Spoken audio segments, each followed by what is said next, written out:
Isang tao ang nakakita ng isang maliit na panel.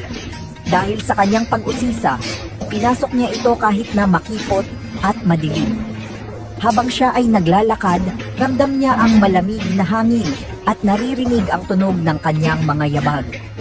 Sa dulo ng tunnel, laking gulat niya nang makakita siya ng napakaraming kayamanan, mga gintong barya, alahas, at mahahalagang hiyas. Hindi siya makapaniwala sa kanyang natuklasan. Agad niyang hinawakan ang isang gintong. Isang treasure hunter ang nakakita ng isang tunnel. Sa loob nito may dalawang lagusan. Ayon sa decoding ng tunnel, may isang lagusan na may kayamanan at isa namang puno ng bomba. Pinili niya ang tamang lagusan, kaya siya ay maswerte at natagpuan niya ang kayamanan. Ang kayamanang nakita nila sa loob ng banga ay ginto na mula pa sa isang mayamang royal family. Sinasabing ito ay ninakaw noong panahon ng ikalawang digmaang pandaigdig.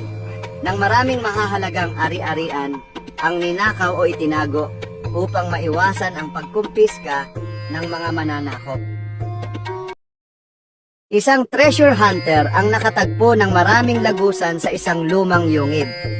Maraming daan ang maaari niyang tahakin, ngunit hindi niya alam kung alin ang tamang daan patungo sa kayamanang hinahanap niya. Sa bawat hakbang, nararamdaman niya ang malamig na simoy ng hangin at ang kakaibang katahimikan sa loob ng kuweba. Dahan-dahan siyang naglakad habang tinutunton ang mga lumang palatandaan na maaaring magturo sa kanya sa tamang direksyon. Ang bawat lagusan ay may kakaibang anyo. Ang ilan ay makitid at madilim, habang ang iba ay malawak ngunit puno ng nakabiting bato. May ilang bahagi ng tunnel na mukhang gumuho na sa paglipas ng panahon.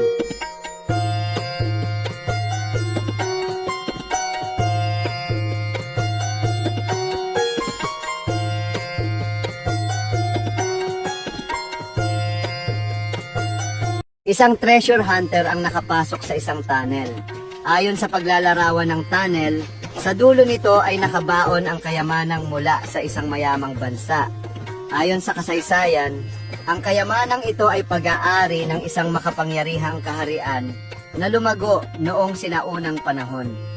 Sinasabing itinago ito ng mga sinaunang mandirigma upang hindi maagaw ng mga mananakop. Maraming nagtangkang hanapin ito sa loob ng maraming siglo, ngunit walang nakabalik upang patunayan ang tunay na lokasyon nito.